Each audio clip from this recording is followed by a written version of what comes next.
Hi, everyone. Hello. Hi.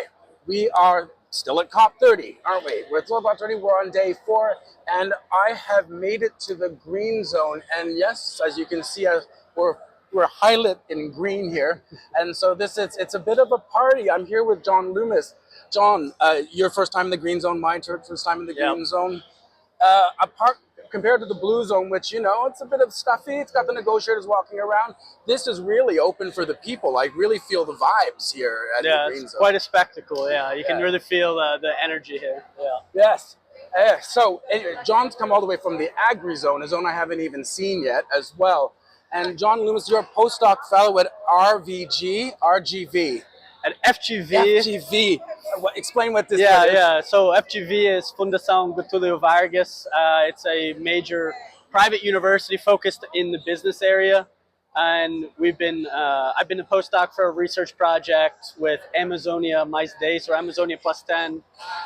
We're in the tail end of the project, and we've been looking at sustainability issues in global value chains in the Amazon. And that's okay. This is so key because I also look at obviously global value chains in that shipping sector, right? That I was just telling you about. Yeah. But here we're in the mouth of the entrance to the Amazon here at this particular COP. So this project that I've been hearing all about, you are 3 components I hear that are really driving this project. Which are they? And then we can go into your particular one, which I find very interesting.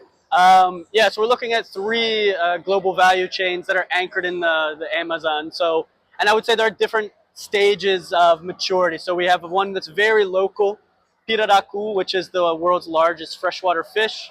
Absolutely delicious. Please, you said you've tried it here. I tried it. Yes, I tried it. Yeah, and it's delicious, but also it's really a cool fish. Actually. Yeah, it's massive. It's about a 3-meter fish, so it's a monster. And then also cosmetics is the other chain we've been looking at with Natura, which is a Brazilian multinational firm. And they're famous for sourcing a lot of their ingredients from the Amazon, working together with traditional communities. And then the third chain that I've been leading the research on is the beef cattle global value chain. And this is truly an industrialized global value chain. You have JBS, which is the world's largest meat packers, Brazilian. And so we've been focused looking at sort of innovation, sustainability issues, and how, what are the processes, the governance processes, the technologies that make these chains more sustainable. Let's go through them one by one. Let's start with the piraracu. Yeah. So this is this delicious fish that we talk about, but it's also just a really cool fish, guys. I mean, go check this fish out. It's cool. Yeah. So where are you in what stage? So are you working with fishers, for example? Yeah. So in the whole project, like it started in 2023. We're coming to the tail end. It's going to finish up in February next year.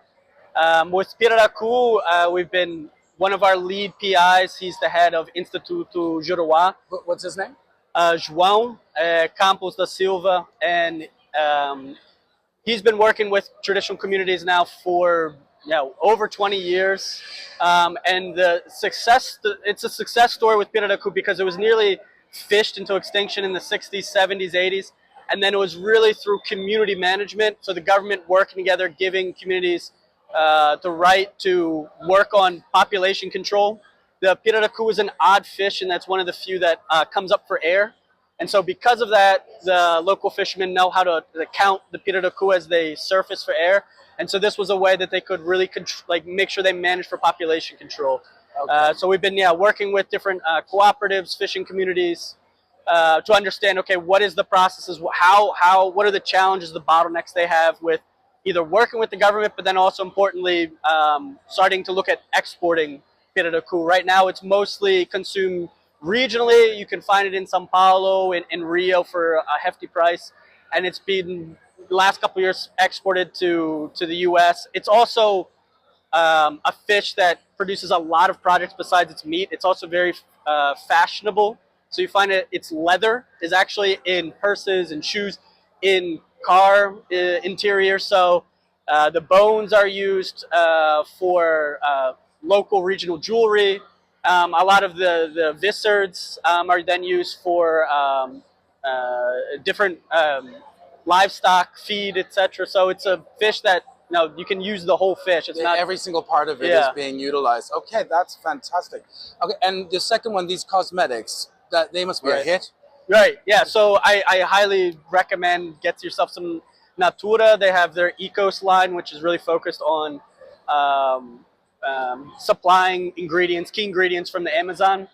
And yeah, in our research project, we visited faraway, fairly distant regions like Santarém, which is in the northwest of Pará, and we've also visited areas outside of Manaus and Amazonas to understand, okay, how does Natura interact with these local communities? So these are indigenous or traditional communities that harvest, especially anjiroba, which is a nut in the Amazon that's used. It has a lot of uh, beneficial properties for skin that's then used in oils and creams and shampoos. But yeah, so we're trying to understand, okay, how do these communities, what's the trade here between uh, entering into a global value chain with a multinational like Natura, and then what does Natura gain from this? I mean, aside from it has this great, marketing aspect of, okay, we're, sustainably sourcing from these communities. So I mean, to be fair, you see a mixed bag. You see areas where communities sometimes struggle to be able to meet the requirements, and at the same time, Natura offering a fair price. Other times you see success stories where Natura invest in either sanitation or schooling in these communities, and machines that help them meet the quality standards. So I mean, it's a complicated mixed bag anytime when you have this diverse supply range from all over the Amazon, and of course logistics. I mean, shipping not on the scale you're used to looking at, but boat shipping is huge in the Amazon, especially for cosmetics, for the piraku, even for the third chain, the beef cattle. Let's go on to that. Yeah, the beef cattle one. This is the one you've been focused on the most, and that's got to be popular.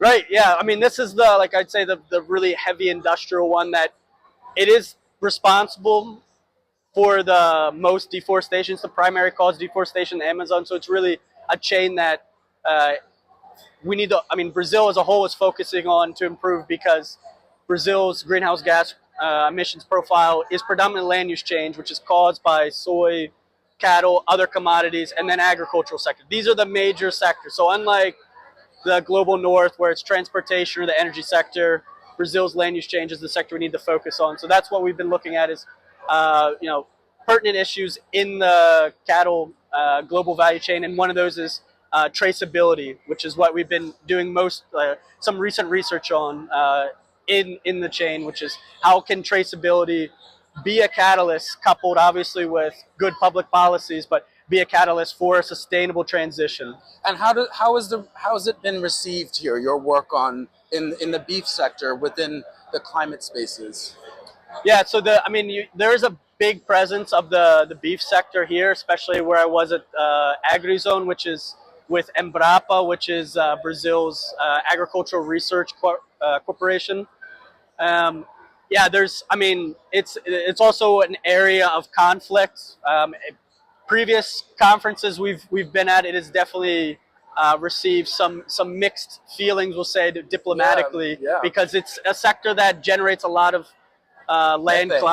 methane emissions, land conflict. I mean, the deforestation cycle here in the Amazon really comes down to difficulties in land governance, and just the difficulty and the capacity of local governance to be able to govern land. So how do you deal with that? How do you deal with, for example, when you're trying to think of sustainability in the sector is not going away, it's here to stay. And so how do you look at sustainability within this sector when you have blowback from understandably upset people that think that perhaps beef shouldn't be eaten, or that these conflict zones or the land use is not appropriate when we're looking at climate change?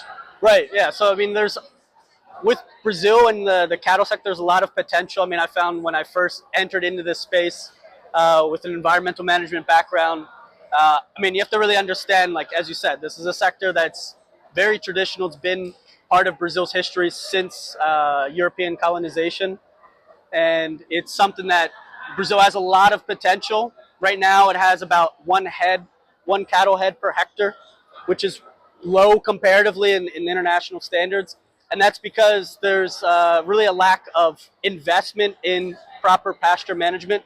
So if you can, I mean, Brazil already could continue growing its herd without deforesting another hectare, could actually reforest and restore a lot of, and there's a lot of those initiatives going on, but it's been a real challenge in scaling up a lot of these initiatives. So there's a lot of good work and good people. You're not going to find necessarily the actors where they're just like, oh, I hate the rainforest, I want to tear it down. No. It's a lot of actually small ranchers who are living literally, as we'd say, paycheck to paycheck or cattle to cattle to make ends meet, and they don't have the infrastructure, they don't have the support necessarily. We're seeing that start to change, and I mean, yeah, initiatives by the state governments such as Pará or some of the major slaughterhouses as well. You see these, but they're still at the pilot scale, so we haven't seen the scaling yet necessary to really transform the sector. Okay, and to end on here, because I know you've got something coming up on Saturday, and I want to talk about that because we're here at COP while we're doing this. And speaking of good work, this sounds amazing. So this is a policies that you're actually putting out there. What exactly are you launching on Saturday here at COP?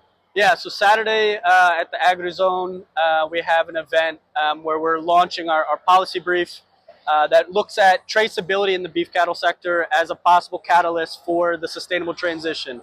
Of course, this needs to be coupled with good public policies, but what we found through our multi-stakeholder workshop, experts, Brazilian experts in the field, is that you need to have it be inclusive, so real risk of a lot of traceability initiatives like the EUDR, the EU's deforestation regulation that comes out, is that it just falls into compliance and you just reinforce inequalities in the chain. You need more assistance for the small, medium producers, and this is where a lot of deforestation happens. So it's understanding that traceability will mean different things to different actors, but if you support these small, medium producers and communicate well, because sometimes it's real a cultural issue, and make them understand that traceability can actually improve their productivity. It's not just another cost. So we're going to launch that policy brief with an excellent multi-stakeholder roundtable on Saturday. So I invite you and everybody else to come check it out. Amazing! I'd love to come. This is something that anyone can access. That we can put a link into the chat of this video, perhaps. Yeah, we can. Anybody who's here, unfortunately, will not be televised. I did my best, but unfortunately, no. But the policy brief. Policy brief, yes, absolutely. Yes, I will make sure I get you a copy of that. Yeah, we'll get that spread far and wide because actually, this is something that we don't talk about enough. Is understanding the scalability of these different products and regulation outside of Brazil and how it affects small scale and middle scale farmers. Yeah, so I mean, the initial research was looking at the impacts of the EDR, which will come into effect beginning next year on the beef sector, but this of course applies to other major markets for Brazil. So China is the main market for Brazilian exports. 60% of exports go to China. And it sounds like it's getting bigger. Yeah, and they are looking at doing a similar protocol. So it's making sure, like, understand, okay, what's necessary for Brazil to not only look at, okay, getting aligned with EUDR, but then being more proactive, because Brazil, should also be a part of shaping the rules. Brazil has a great monitoring infrastructure in place. So yeah, we hope that the policy brief can inform policymakers, also, public policymakers, industry, and the social sector as well for improving this sector. Fantastic. Well, I look forward to that on Saturday. We're still in the beginning of day 4 here at COP. We're still in the green zone. So, but for all of us here, we'll say goodbye for now, and we'll catch you guys later at the next day. All right. Bye. See ya.